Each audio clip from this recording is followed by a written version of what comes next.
right. Thank you guys. I'm going to turn off my music now. If you'd like the link, just let me know.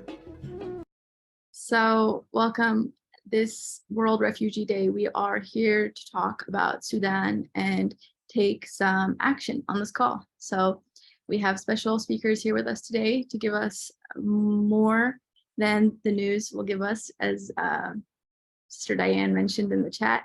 We're here to learn from the folks on this call, and we have with us Samah Salman, Dr. Yousif, Dr. Yasir Yousif, Megan Rodgers, and Kate Hixton, who I will be introducing individually as they come to speak. We're here to learn about the crisis in Sudan, and we're also here to take action. So to start, I want to thank you all for being here. And I want to thank our speakers, and I want to thank our co-sponsors and for all the organizing that was done to put together this event on Sudan, which we've been hearing about in the news, but maybe we haven't got the chance to take action as US activists. And so huge thank you to Amnesty, to the Never Again Coalition, to the Nonviolent Peaceforce, to Stand, to Stop Genocide Now, to the Sudanese American Physicians Association, to Sudanese American Public Affairs Association, and to the US Educated Sudanese Association, also known as USESA.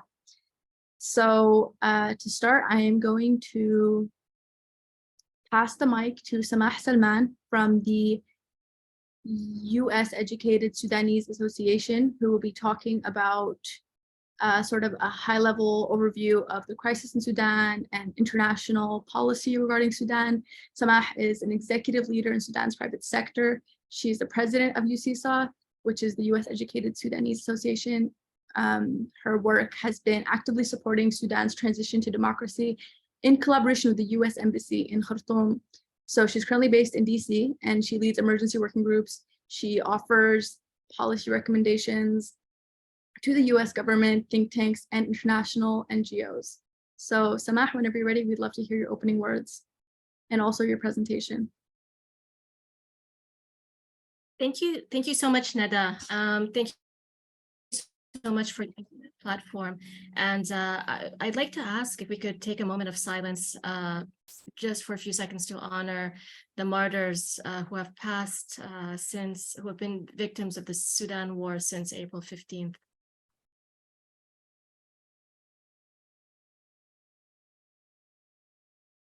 Okay, thank you. What I'd like to do, Neda, if possible, is I'll just open up my slides and I'll guide my presentation that way. Let me just try to share my screen.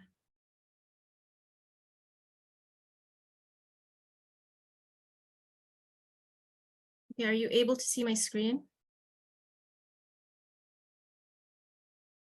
Yes. Yes. Okay, great. Okay, excellent. Okay, so World Refugee Day. I think it's important to talk about World Refugee Day, what it is, and Sudan in two dimensions. First, as a host of refugees, and second, as an originator of refugees. World Refugee Day is an international day designated by the United Nations to honor refugees around the globe. It falls on June 20th of every year. Every minute, 20 people leave everything behind to escape war, persecution, or terror. And there are 5 categories of forcibly displaced persons: refugees, asylum seekers, IDPs, stateless persons, and returnees. Forcibly displaced persons, regardless of their classification, are protected by the 1951 Refugee Convention, as well as its 1967 protocol. Something that not everybody is aware of is Sudan and its history as a host of refugees. In terms of the countries hosting the most refugees in the world, Sudan ranks 6th, and in Africa, it ranks 2nd.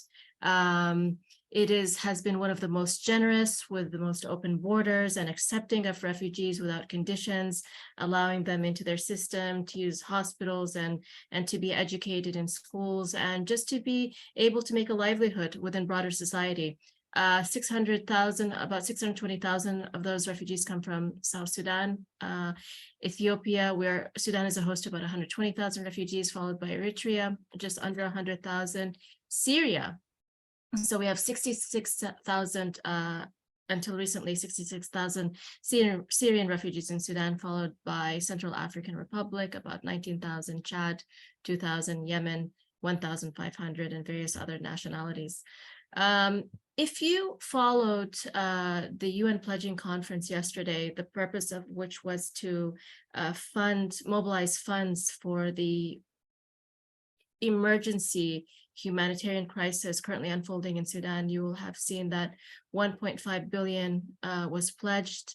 That in addition to $500 million, which had already been mobilized, bringing us to about 2 billion, leaving a gap of 1 billion to meet the 3 billion required to meet the emergency humanitarian needs of the Sudanese. Yesterday, during that pledging conference, UN Secretary General Antonio Guterres made a statement. He said, "The scale and speed of Sudan's descent into death and destruction is unprecedented." And that tells you the gravity, the grave danger that Sudan is in. UNHCR has also put out a statement for World Refugee Day that Sudan, the guns must be silenced if lives are to be saved and aid to be delivered. I'll go directly into my presentation and talk about the Sudan conflict, what the motivations and stakes are in the conflict. I'll do an overview of the humanitarian crisis. We'll talk about the internally displaced persons and those Sudanese who have fled Sudan and the spillover effects onto neighboring countries. We'll talk about the ceasefire process, and finally, some policy recommendations for ending the war. Two generals, General Abdel Fattah al-Burhan, who is the commander of the Sudanese Armed Forces, and General Mohammed Hamdan Dagalo, or Hemedti, who is the commander of the paramilitary Rapid Support Forces, are essentially taking 47 million Sudanese hostage because of, one, their political ambitions to take control of Sudan and the Sudanese government. Two, to maintain their economic and financial empires. Jointly, they control 85% of Sudan's economy. And three, to escape accountability. They're both complicit in the war in Darfur, the 2003-2005 war in Darfur, and they would likely be wanted by the ICC. And so that is also problematic for them, hence their desire to cling on to power. To give a picture of the humanitarian crisis, and my colleague on this call, Dr. Yasir, will go into more depth, but I just want to explain that the Sudanese currently are dying not only of bullets and shelling and bombing, but they are also dying of hunger and illness. There are continuous food, medicine, power, water, fuel, and internet shortages ongoing. At the outset of the war, the diplomatic missions, the UN, and the international NGOs were completely evacuated. To our knowledge, every humanitarian worker was evacuated except for MSF, Médecins Sans Frontières, in the early days, which was actually quite noble of them. The escalation of ethnic violence more recently in El Geneina is of huge concern, especially given the killing and murder of the governor of West Darfur. In the news, you will have heard anything from 800 to 3,000 recorded casualties, but the deaths and the killings are actually much, much higher in reality, estimated to be over 10,000. More than 20 babies have died in Maigoma orphanage. There's been a huge uptick in rape and gender-based violence. In terms of the number of injuries, more than 6,000 recorded injuries. But again, the real numbers, the actual numbers on the ground are estimated to be much higher, more than 20,000 injuries. 70% of hospitals are currently out of service. The acute humanitarian aid need, before the war started, 15.8 million Sudanese required acute humanitarian aid, and that's about a third of the population. And currently, about half, or 24.7 million Sudanese, require aid urgently. And we talked about the budget. The Secretary General estimated the need to be about $3 billion. The US has pledged about $500 million so far. Nations around the globe have stepped up, and we are grateful to their pledges that have totaled $1.45 billion. And that totals about $2 billion, leaving about $1 billion gap. Sudan has the potential to become the largest humanitarian crisis in recent history. 2 million Sudanese have been internally displaced as of today, as of today's date. They're mostly coming from Khartoum. About 1.3 million have left Khartoum. About 300,000 have left West Darfur, and about 140,000 have left South Darfur. The question is, where are they going inside Sudan to seek safety? Mostly going to East Sudan, Al Jazeera state. They're going to the northern states, which have relative calm, the northern state and River Nile state. And they're also going to states in the south like Sinnar and South Darfur, but that's mostly to cross over into South Sudan or the Central African Republic. There are also about 280,000 have migrated to West Darfur, but again, that's mostly to be able to cross the border into Chad. When we look at the Sudanese who have actually crossed the borders into neighboring countries who have fled Sudan, that number has now, it's just under 600,000 Sudanese who have fled Sudan, which is a terribly frightening and alarming number, similar to the way that the IDP's number is alarming. 120,000 Sudanese have crossed the border into South Sudan. Many of them are actually returnees.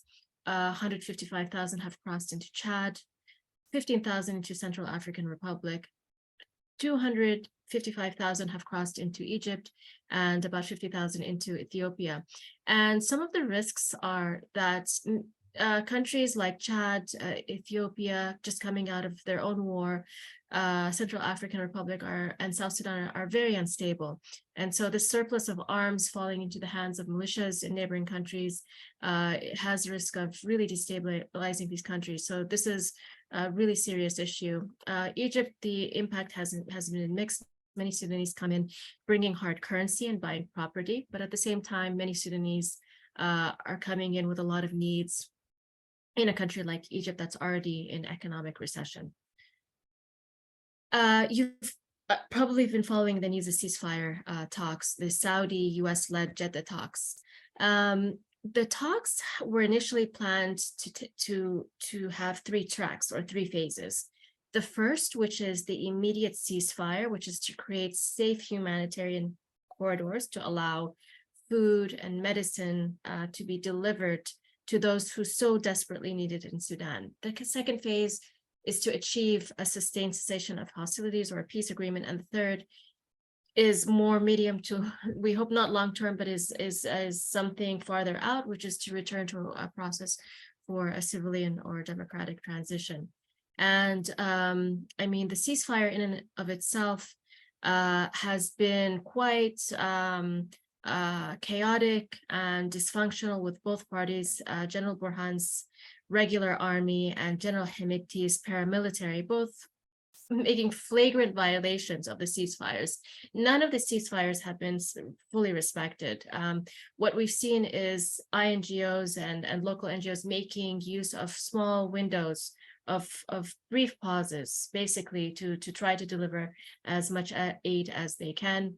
There are accountability mechanisms and a monitoring and coordinating committee that is part of the ceasefire framework, but so far we have not seen actual punitive measures for the parties violating the ceasefire.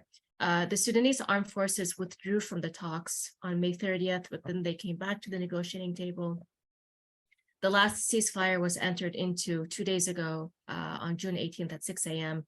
The first 2 days, again, there are violations of the ceasefire, punctured by periods of relative calm where humanitarian workers were able to deliver some aid, but then today there were just huge violations, shelling and bombings, you may have seen in the news, and just huge violations of the ceasefire today. One of the other obstructions to the delivery of humanitarian aid is something called the Sudanese Humanitarian Aid Commission, which has been continuously obstructing the delivery of aid to those who need it most. The note I want to end on is some policy recommendations that we've given for how the war might be ended. And this requires a lot of political will on the part of the US and the international community.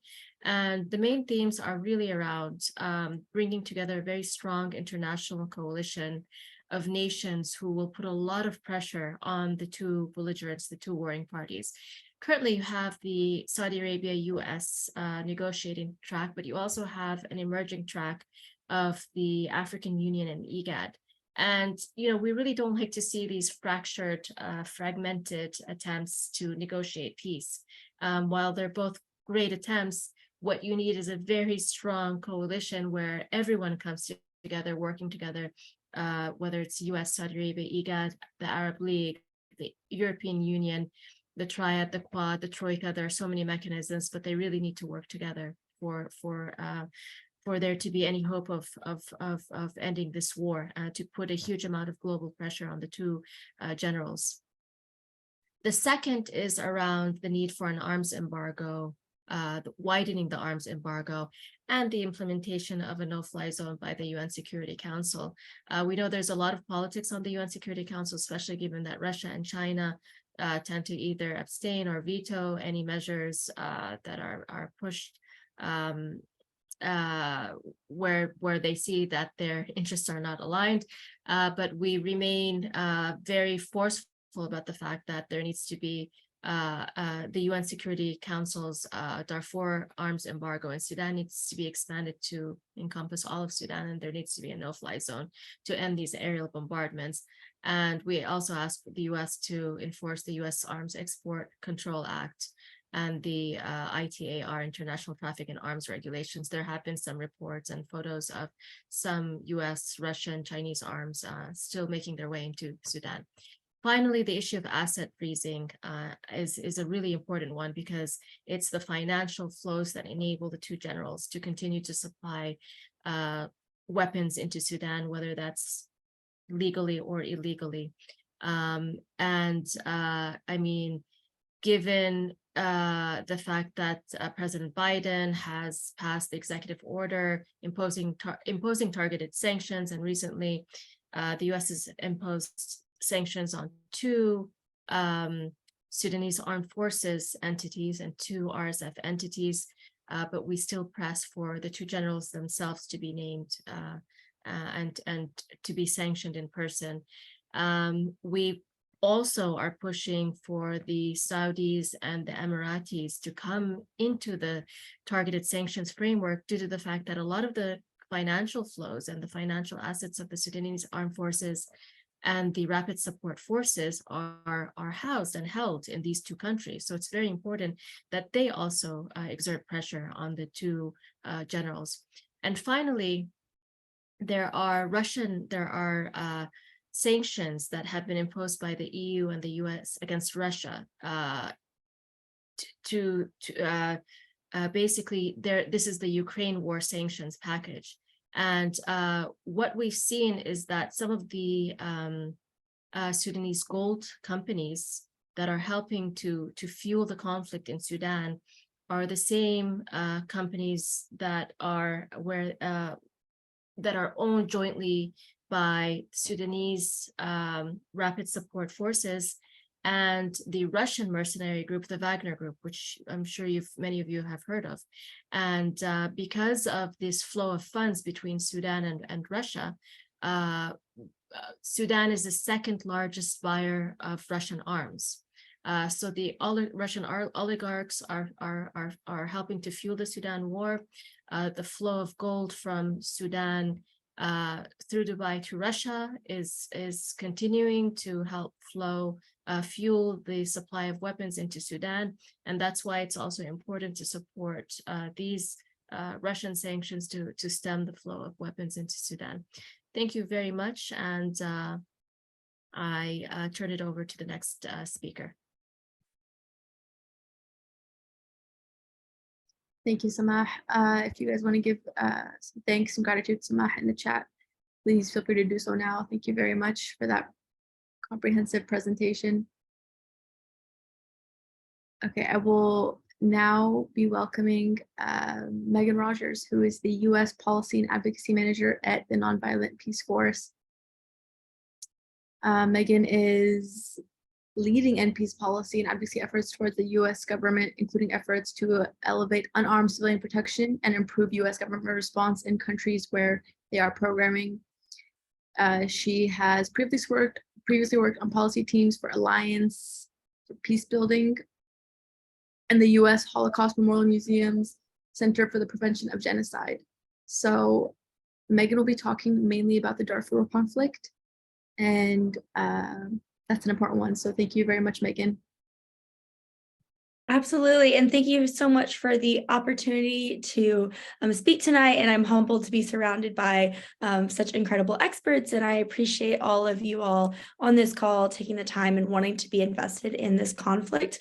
And so I'm very grateful for that. I'm here tonight representing my colleagues in Sudan and who have been displaced into South Sudan, as well as the countless victims of ongoing violence in Sudan, and hope to do my best to represent them well. If you have any questions or anything's unclear, feel free to ask in the chat, and hopefully we'll have the time to refer to that.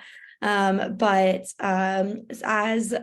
was mentioned, I am the U.S. Policy and Advocacy Manager for Nonviolent Peaceforce. So Nonviolent Peaceforce is a security and peace building organization, and we work alongside local communities to protect civilians from violence and situations of armed conflict. And we began coaching local leaders in peace building and civilian protection in 2020.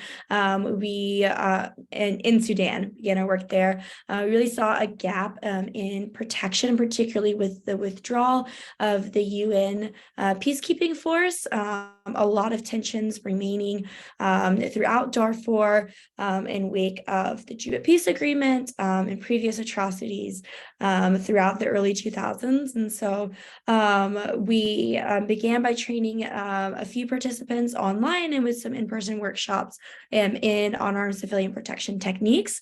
And we're able to have UCP included in the resolution to establish the UN's transition mission in the country.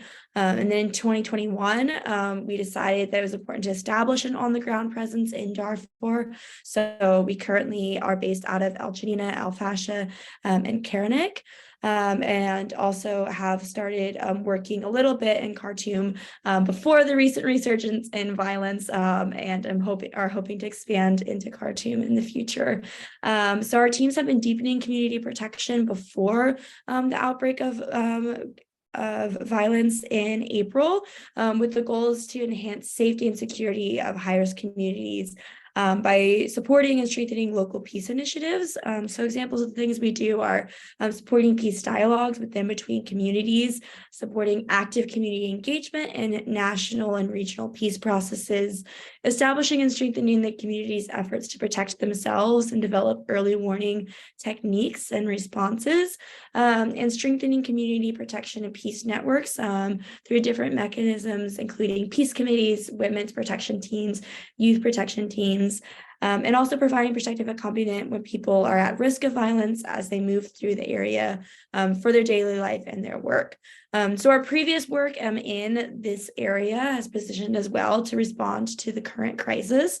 For example, we have been doing continuous work in the Zanzam IDP camp, where we have 4 different women's protection teams in the camp, which has over 450,000 people, numbers growing every day at the moment.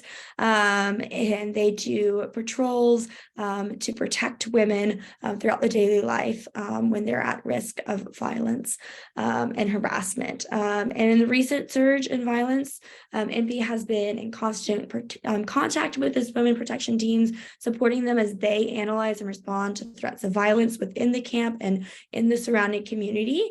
And in the coming weeks, we're hoping to continue to intensify our engagement. We also do a lot of engagement between IDPs and their host community, and also equipping those conversations, doing shuttle diplomacy between groups where tensions are high, and helping them find safe spaces to communicate differences. So currently, NP has about 30 staff in Darfur. We previously previously had closer to 60. Most of our non-Sudanese nationals were evacuated or were out of the country at the time the crisis ensued and have not been able to go back in.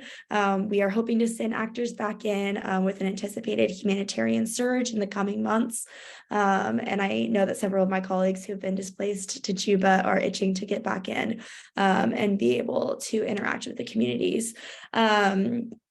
And the Darfur region has once again, in this recent resurgence of violence, become a hotspot for humanitarian crisis, as well as localized intercommunal tensions. So within the larger conflict that was so kindly and appropriately allayed by Samah, there is also a lot of regional tensions between different groups, and these groups are taking opportunities based on the wider violence to expand their presence, to form and break alliances, and civilians are constantly being caught in that crossfire. So already in Al Jannina, the national violence has been transformed into massive intercommunal violence with thousands being killed or injured. In Al Fasha, the city has now been divided into 3 different areas under control of various armed groups. And outside of the urban space, armed groups are evicting people from their homes, looting and attacking residents.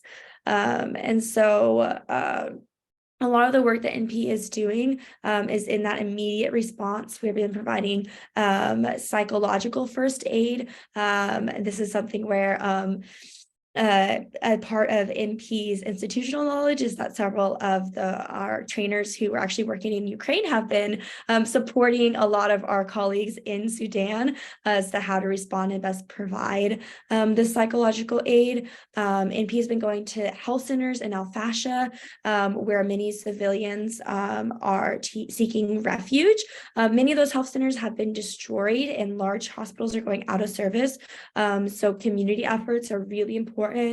Opening and keeping open small health centers in each neighborhood that are designed to treat illnesses that are small and are not the best option for larger illnesses or issues or violent wounds, but are trying to step up due to the emergency. Some of the stockpiles from MSF, which is Doctors Without Borders, and local communities of medical supplies has led to medical supplies being more abundant than food supplies, which civilians are in dire need of, but those medical supplies are quickly running out.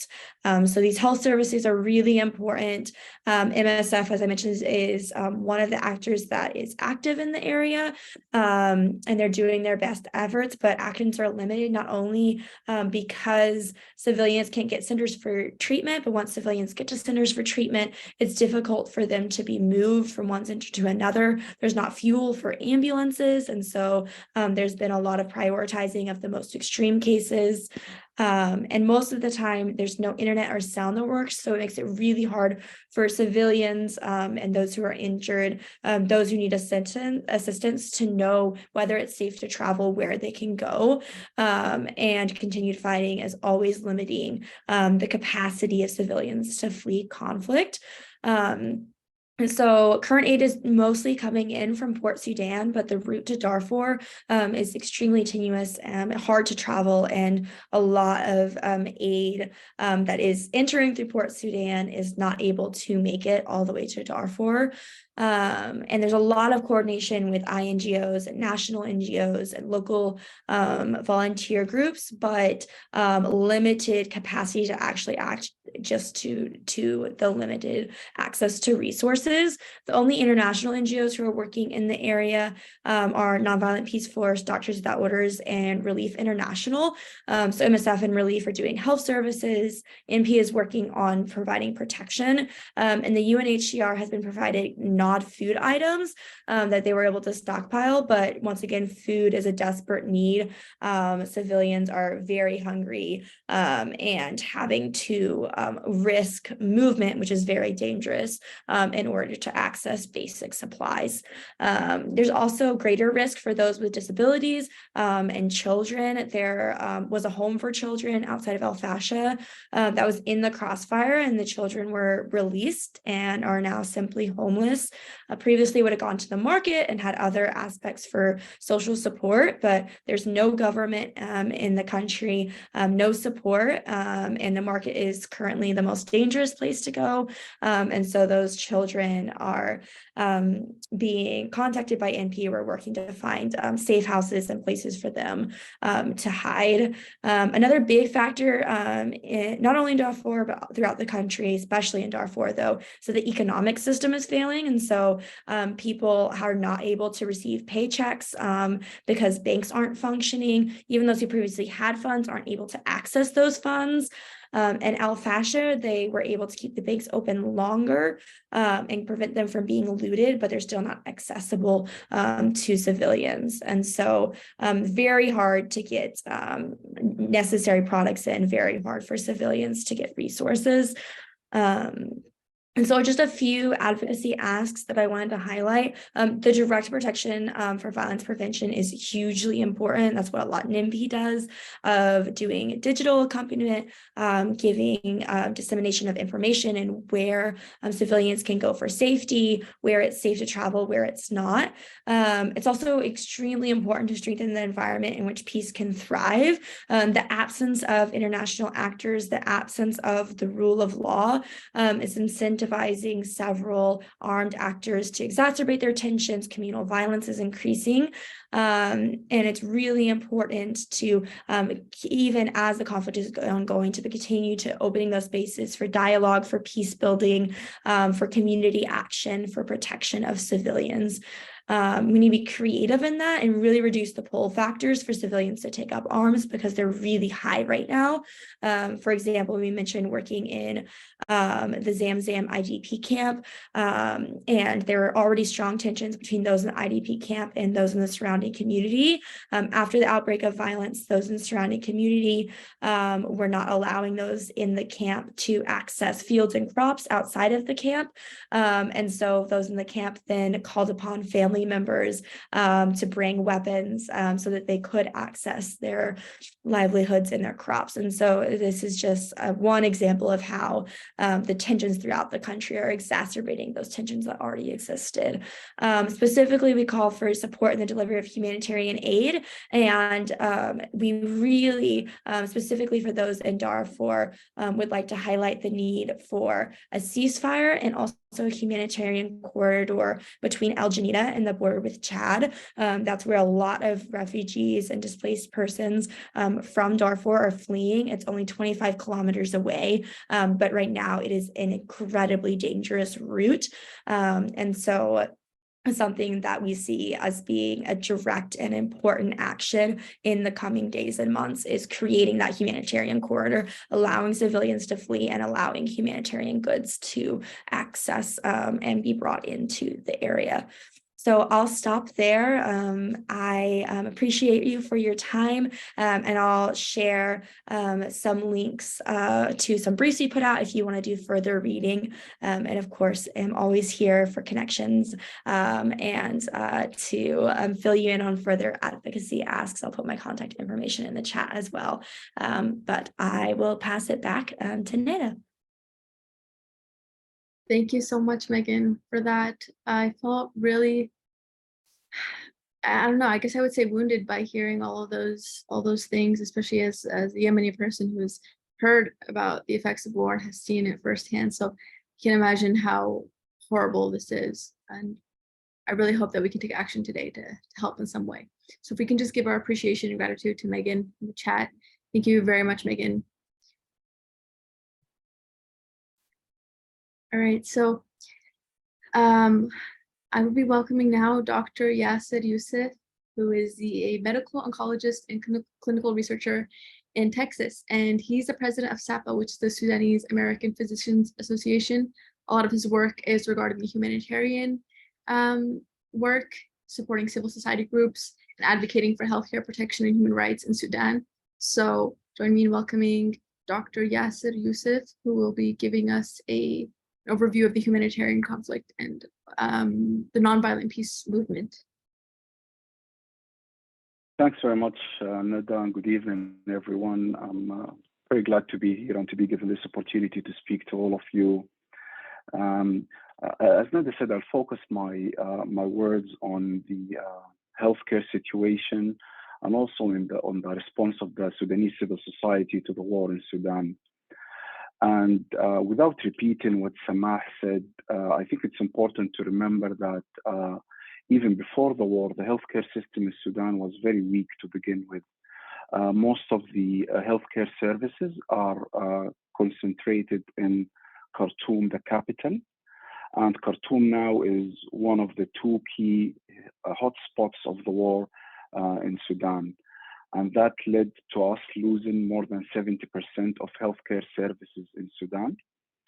And with that, and with the absence of state, a functioning government, you're losing things like vaccination for kids. You're losing basic maternity services for women. You're losing access to healthcare for chronic conditions. And obviously on top of that, you have the civilians who are being injured and killed as a result of the war. On top of that, both warring parties have shown no respect for international law. There are at least 21 healthcare professionals who were killed, including Bushra Suleiman, who's a Sudanese American physician. He was an Iowa native, and he was killed during this conflict in Sudan. At least 8 ambulances were confiscated by one of the warring parties for their own use. At least 20 hospitals were bombed. So we're seeing this complete respect of international law. We're seeing patients unable to reach hospitals, healthcare professionals feeling unsafe, unable to reach hospitals as well. And this is obviously aggravating the humanitarian toll of this crisis. Now people have kind of dependent, as Megan said, to these small clinics within neighborhoods, so-called emergency neighborhoods, where physicians or nurses and professionals who live within a particular neighborhood would use either an existing primary healthcare center, or they would use a home or a house to see patients and so forth. Again, this is obviously can deal with things that are of limited medical urgency, but clearly for things that require higher care, these are not the suitable model. And again, these are limited by the fact that it's very difficult to get medical supplies. The vast majority of medical supplies to Sudan comes through Port Sudan, which is controlled by the army. The army continues to dictate what goes where. And you have also most of the international agencies that were serving Sudanese are unable to function due to these reasons of unsafety. I want to also say that we're very happy to hear about the 1.5 billion that were committed by the international community to help with the humanitarian crisis in Sudan. I have to say this is much needed. I think the money by itself is obviously critical, it's important, but we also need to find ways to make sure that the aid is being delivered to Sudan. Due to unsafety, it's very difficult to international community to be able to function there. As both Megan and Samah mentioned, only very few organizations are still able to function in Sudan and deliver aid there. So we have to find a way by which we create this partnership between local volunteers, local NGOs, and international agencies, so we're making sure that aid is being distributed in Sudan and medical care is being distributed in Sudan as well. I have to say that given the experience that unfortunately the international community has with civil wars in Syria, in Libya, and Yemen, and elsewhere, one would have thought that there was going to be a quicker response in Sudan, but that hasn't been the case. Yet we're seeing now that there is pickup of these efforts, and we're hoping that this is going to translate into the lives of ordinary Sudanese people. I want to say that despite this delay, I should say, in the international response from the governments and from the agencies. The response from ordinary people around the world has been overwhelming. Our organization, who has been operating in Sudan since 2019, and we have at this point in time more than 50 staff in Sudan. We've received since the war more than 30,000 individual donations from across the world. We've received donations from at least 50 mosques, donations from at least 20 churches within the United States. The amount of letters, emails, support that we see in social media is unbelievable. So I want to also acknowledge this and highlight this, that this good spirit of humans is going to always make a difference. It was very uplifting for us and for our organization and for the work that we're trying to do in Sudan. From this, I want to move to talk about the civil society response in Sudan. Obviously, whenever you have a civil war, the civilian voice, the peace voice is usually on the silent side. The guns are speaking, the air bombing is speaking. But I think the civil society now in Sudan is trying to pick up. I think that the international community recognizes that to reach a solution, you will need to empower civilians. I think one should commend both the American government and also the Saudi mediators in trying to bring civilians' voice to find a solution. I think a perfect example was when the committee of five, the so-called 5+5 committee, was formed in Jeddah between 5 from the RSF militia and 5 from the army. The American government and the mediators, both mediators, were keen on inviting civilians. So they invited 2 organizations to be part of this committee that is responsible for observing the ceasefire. One of them is SAP, our own organization, and the second organization is the African Peace Institute. So the 2 of us now are trying to work with the 2 parties to make sure that hospitals are being evacuated, that there is respect of the ceasefire. Obviously, the ceasefire on June 10th was successful. The current ceasefire that started yesterday or the day before yesterday is not going so well. There continues to be fighting within Khartoum itself and also in Darfur. But again, I think bringing the civilian voice to the table is extremely important. Obviously, the civilian society in Sudan is divided in how we should deal with the war. Some believe that the way out of this is for the army to win the war and for us to have a central, strong government that wouldn't allow militias to exist, and that would be the only way for a lasting peace. Another portion of the Sudanese civil society believes that this war cannot be won and that a power sharing arrangement needs to be reached, a deal needs to be reached. And I think these 2 voices are very important, but they're not, this division in opinion is not helping the civilians to be in one front. At the beginning of the war, there was this front called the Civilian Front Against War, has been formed from the key political parties, has been formed from the civilian society organizations, professional associations, and so forth. And the message was simple. We are Sudanese, are civilian, we came together. Our ask is simple, it's just for the war to stop. As the war progressed and as the atrocities increased and as the violations, particularly by the RSF militia, increased and also by the army, by bombing civilian areas, that led to divisions within the front itself. Every day we hear a statement from a party leaving it because they don't agree with this kind of notion. You should support this party, you should support this party. So I can say that despite us as civilians being united around the ask of no war, we are not united on how we can reach that goal. And I think the way out of this is for us to have a sincere and open dialogue. And I do think that while clearly the responsibility of this dialogue lies on us Sudanese, but I do think that the international community and those who've known Sudan and have worked in Sudan for many years can play a role in opening this dialogue among civilians themselves. Obviously, the fact that the civilian society now is obviously broken by war. And if you take like the Journalist Syndicate, which is probably the key civilian group in Sudan now, being an elected body representing thousands of Sudanese journalists, it's been paralyzed. Its president in Medani, its general secretary out of Khartoum, its external affairs secretaries in Egypt. So this group, which one would have hoped to play a critical role, is in itself paralyzed. But now I think with every day passes, people are trying to regroup, are trying to come together, are trying to have these discussions. And I think these discussions are going to be very critical for the future of Sudan, for us to have a civilian voice.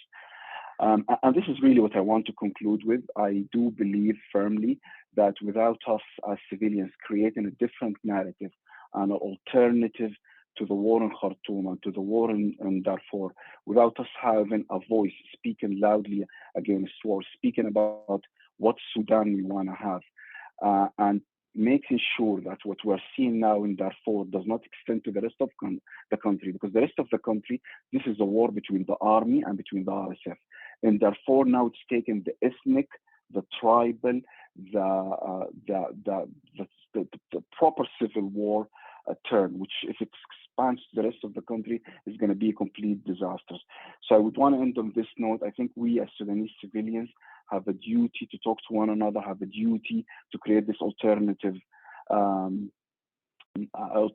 story. And I'm hoping that the international community, and America in particular, which has a leverage in Sudan, will help us to go through that direction. Thanks, and I look forward to a great discussion. And thanks again for being here and for the opportunity to speak to you. Over to you, Neda. Thank you very much, Dr. Yasir. It was very informative, and it's great to hear about the positives in the humanitarian response from groups and individuals, and also civil society and the progress. So very informative. Thank you. Please thank and write your comments in the chat for Dr. Yasir. All right, and now I want to welcome Kate Hixton from Amnesty International USA.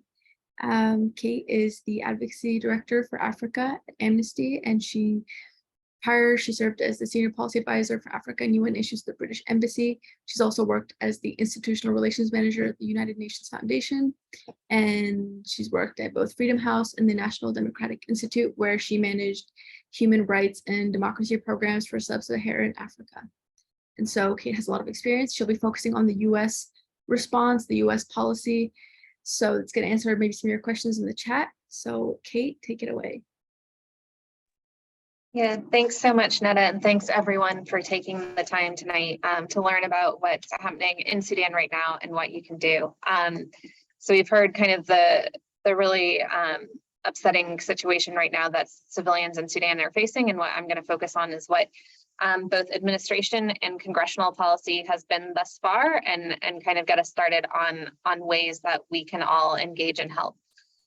So on the administration side, as Samah noted, they've been focused almost exclusively on the Jeddah talks, and very specifically on the ceasefires, unfortunately, to little meaningful effect. Part of that is there has been a real lack of senior engagement. I think you've seen two statements from President Biden, one regarding the temporary closure of the embassy and another on the situation in Sudan. A little bit of engagement from Secretary Blinken, but certainly not to the level you see to other crises such as what's happening in Ukraine right now. US leverage at multilateral forums has also been very limited. You've not seen them take a strong stand at the Human Rights Council, where there was an opportunity to get a strong mechanism for monitoring and reporting of the situation. In other instances, you've seen the administration really go around and push allied countries for votes. But as an example, the Gambia, which receives quite a lot of development money from the US, did not vote in line with the US at the Human Rights Council. And that's one where if there had been active diplomacy, you'd expect to have seen those votes go differently. Without something like a presidential envoy, which when Neda shares the action pack, you'll see the letter from Amnesty, I think it's really difficult to imagine a change in US policy. Africa Bureau is small. There are unfortunately many different things that are demanding quite a lot of attention happening across sub-Saharan Africa right now, whether it's Eastern DRC or Ethiopia. And so without somebody who has the ear of the president and the Secretary of State, I think we're likely to see the administration carry on a similar track where they're partnering almost exclusively with the Saudis and Jeddah to kind of push for talks. But as Samah helpfully mentioned in her own presentation, there's a real need to have somebody who can collectively bring the rest of the international partners together who are going to be able to apply pressure on Sudan as well. And without an envoy, that's a really gaping role that the US has. In terms of where Congress has been, they were initially really seized with Sudan. You saw a lot of strong statements in support of the Sudanese people, condemnation for excluding them from the negotiations and the importance of uplifting their voices and not just focusing on the RSF and the staff. Since then, since the conflict has really dropped from mainstream media, you've seen a real drop in references, in public references from the Hill. Instead, what you're unfortunately seeing is actually really rare for issues on sub-Saharan Africa, but you've almost started to see political fault lines, where on the Republican side, most of the action that has been taken has really focused around administration inaction, both on evacuating Americans, but also on whether or not they got policy wrong, whereas the Democrats are naturally feeling inclined to kind of encircle the administration. And so the one hearing that the Senate had on Sudan, you'll see Senator Coons, for example, is asking the administration whether or not Sudan legislation would be helpful, rather than using Congress's own powers of oversight to decide whether or not he thinks it's appropriate in the absence of effective US policy. There is one office that is working on a resolution on Sudan that's been a bit held up. For those of you who aren't familiar with the different kind of tools that Congress had, a resolution is not legally binding, but it would give a good sense of where Congress is, and if it could get bipartisan support, would be a really helpful roadmap for legislation. Legislation is also being held up right now, and it's a missed opportunity from Congress where there's notable frustration with the administration to help guide administration policy in a more helpful way. The other thing that's going to be really crucial for Congress, there's two things, kind of thinking through both emergency funding for the humanitarian response. As others mentioned, there was the donor conference recently, but the scale of the conflict, we're going to need to see a much more substantial support on humanitarian response going forward. So the US is going to need to come up with more money. The other thing is the Congress is currently negotiating what next year, what 2024's fiscal budget is going to be, and that is another huge opportunity for engaging on Sudan. In addition to, unfortunately, what I think is going to be a continued need for a humanitarian response, if we get to a point where there is some stability, also making sure that there's robust support specifically for Sudan for justice and accountability. The players that we're seeing who are violating human rights right now are the same ones that we saw violating human rights in Darfur 20 years ago, and the lack of justice and accountability has a central role in what we're seeing now. And so making sure that organizations are given money to be able to do documentation, things like that.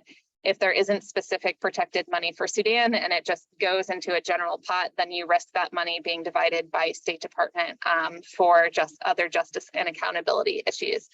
The final thing that both Congress and the US can do, so temporary protected status is an immigration tool that can be used for Sudanese who are already in the US to give them a legal right to remain when they cannot go back to Sudan. Sudan does already have temporary protected status, but it would need to be updated to include those Sudanese who were outside of Sudan when the conflict broke out and were unable to safely return. Senators Kaine and Senator Warner have been calling for this update, and that's something that Congress can push the administration to do, and ultimately the administration would need to decide to do. So some actions that people can take that can truly make a difference. One, as mentioned, there's a huge need for a presidential envoy, for the administration to demonstrate that this is a priority issue for them. They really need to make this appointment. There's really no good reason not to do so. And Neda will share a link that has Amnesty's letter in it, where you can just simply plug in your information and a letter will automatically go to President Biden, noting kind of your request for that. And I think if we get a substantial number of people writing, then there's a good chance the administration will see it and move forward. The other big thing is educating your member of Congress. As noted, this is not on the front page of media anymore. It was for maybe a week or two, but it's very difficult to keep things on the attention of members of Congress when they're not taking up the news. So whenever you have the opportunity to talk to your member of Congress or to write, to really make sure that they understand that the situation has got worse, not better, and that the US needs to continue to engage.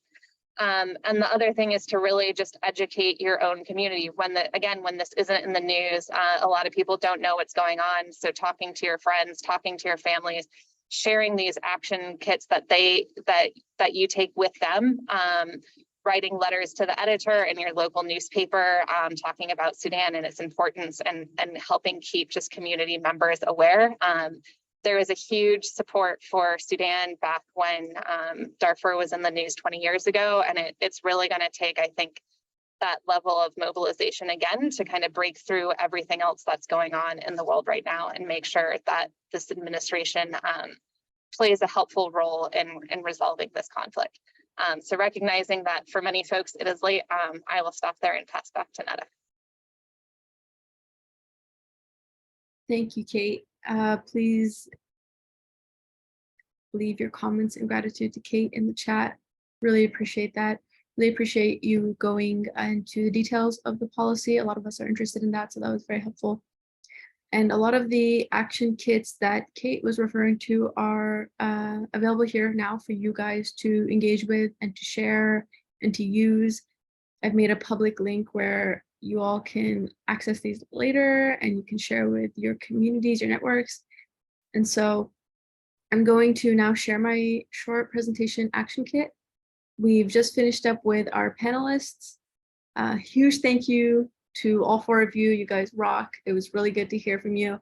Now let's take action. So to get started, I want to invite you guys to join us. You can turn your cameras on. It's going to be a little bit more interactive. I'm actually going to turn my spotlight off so I can see all of you and we can help each other out through these actions. In case people get stuck, we can check in. So let me share my screen here.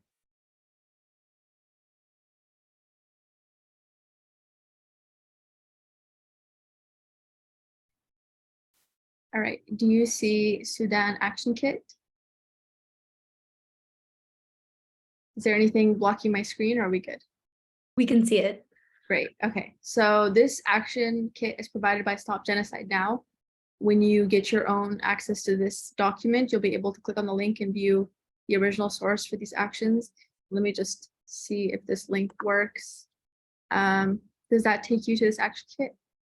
Because you'll be able to interact with the links if you open that.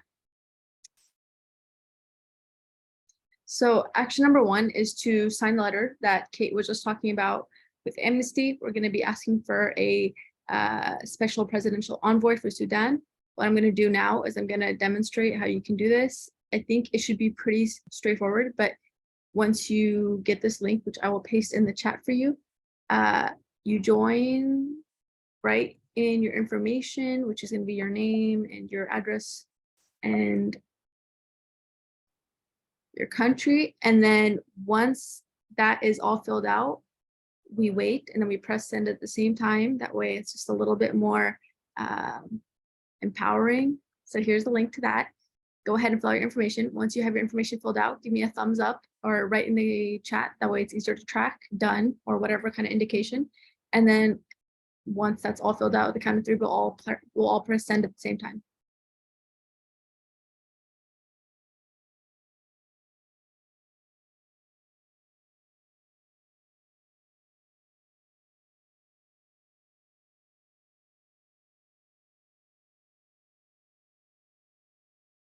So here's what it looks like. Once you're on this page, you'll be able to fill out your information. So you'll write in information right here. You'll have a short briefing. If you want to share it with friends, you won't have to explain everything that Kate just explained. You'll have it right here in front of you.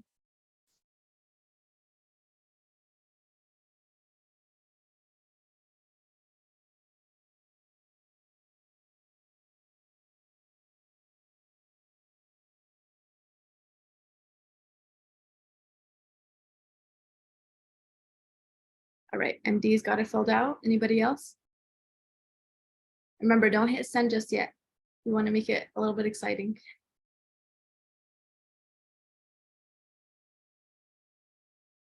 Diana's filled it out. Great.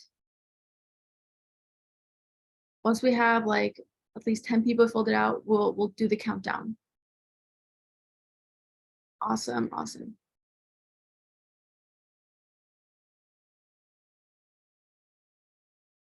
All right, great. So the chat box is filled with people who are taking action. Amazing. Let's all press send on the count of 3. 1, 2, 3. Let's take some action. Awesome. Okay, great. Let's all take a little moment to celebrate with the little Zoom reactions. We've taken an action. We're going to move on to some other actions now. They're going to be a little bit more difficult. We're upping the pace. So the next action is going to be social media. Let's just see, show of hands on Zoom. How many of you use Twitter, Facebook, Instagram, or any other type of social media? All right, cool. That is what I expected. So there are a number of people you can follow that'll keep you updated on the crisis in Sudan. There's a hashtag you can follow, and there are a few articles that you can share. So what we're going to do is we're going to follow these accounts, which I will share. I didn't mean to do that. So we're going to take part in the social media action, which is following these accounts. And now it's going to be really helpful for you to actually open up the slideshow yourself, because there are a ton of hyperlinks here, which will probably spam the chat. And so if anybody has trouble finding it, just let me know. It's in the chat. It's titled Google something presentation. And I'll share it again just for clarity. And we're going to go to slide number 3, which is action number 2. And you'll have an array of accounts that you can follow to stay briefed on the situation. And then I also want to ask, how many of you have friends and family? I would hope all of you on this call. So how about sending one of these articles to a friend or family, or tweeting if that's something you're comfortable doing? And let's take a minute to take part in raising awareness on social media. And then once you've taken part in one of these actions, just feel free to type in the chat, what have you done? Did you follow one of these accounts? Did you tweet out an article with the hashtag Keep Eyes on Sudan? Did you send the article through email or text to a friend or family member?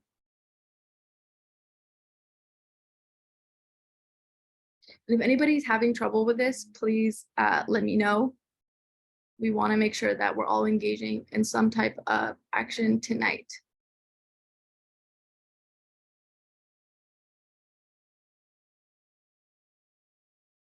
And then once you post something, feel free to drop it in the chat and we'll all like, retweet. We'll give you some traction online.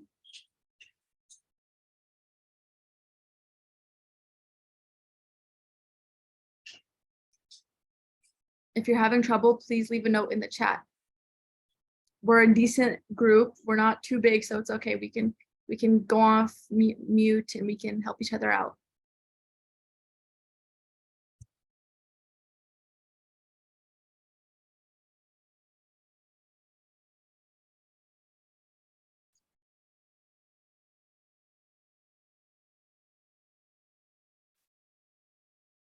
How's it looking, McGregor? Are you having a good time with this? I'm trying to do LinkedIn. Great. Hang on, I'm working on it. I'm trying. Tantan, you can actually write your own tweets. So you would go into the presentation that I pasted in the chat, just a couple messages above yours, and you can go to one of those links, copy copy the article and then tweet it with the hashtag Keep Eyes on Sudan. And you can feel free to personalize as you'd like, something that'll reach your audience, your friends, your family. You can also use other social media platforms like McGregor is using LinkedIn.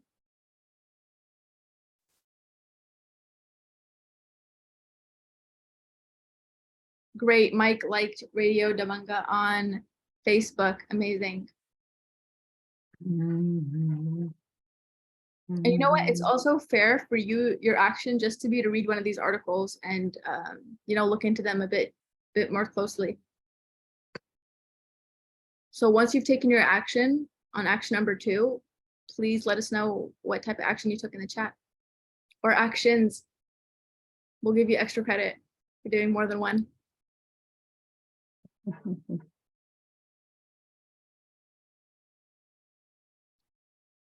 MD, you wrote a tweet. How about sharing the link to your tweet in the chat? We'll support.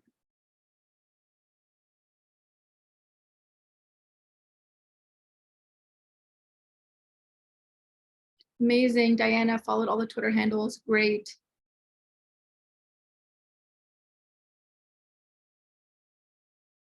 This is a great way to stay engaged even after this call. So thank you very much for participating in this part.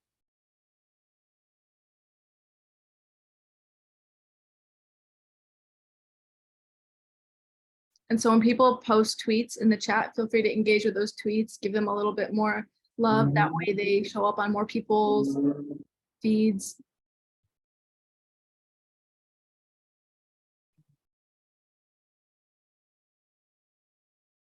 Great work. All right, so action number 2 is, I've moved ahead, but action number 3 is committing to calling Congress during business hours. Right now, for most of you, it is pretty late in the evening, so I won't ask you to make a call to Congress because they're probably not there. But what we can do is we can commit to making the call at a later time and asking for one of these asks that are here, provided to you by Stop Genocide Now. We are also providing a link to finding out who your member of Congress is. If you have any trouble with that, it's on the slide deck, which is now with you forever. You can always use this, hopefully until Stop Genocide Now provides new actions. But asking for funding humanitarian aid, just like Dr. Yasir and many others on the call were talking about, asking for leadership, asking for the special presidential envoy that Kate was talking about, the ask that we made earlier in our action kit. So if you're willing to commit to making a call during business hours, any day this week, next week, just put a note in the chat. I commit to making a call to Congress, or just I commit.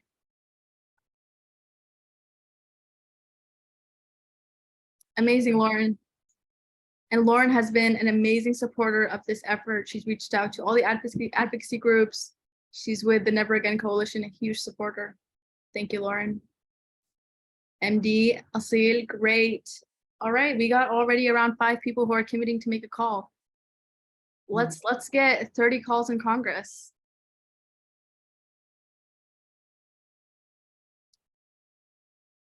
Thank you, Simon.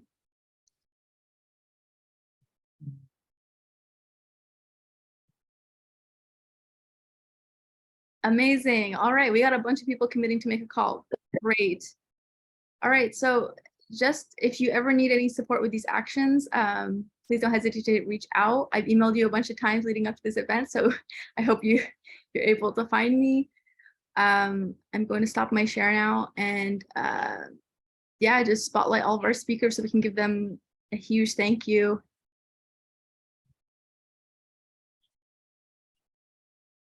Thank you, Samah and Megan, and Kate, and Dr. Yousif, who I can't seem to find on my screen right now. All right. All right, thank you all so much. And thank you to our activists who took action today on this call and learned new things. If you have any comments, questions for the speakers, please drop them in the chat. Save the links. I'll send them out to you after this call for you to take action later, to share with your friends. Yeah, it's pretty late for all of you, so have a great night. Hang back if you have any questions or you want to chat.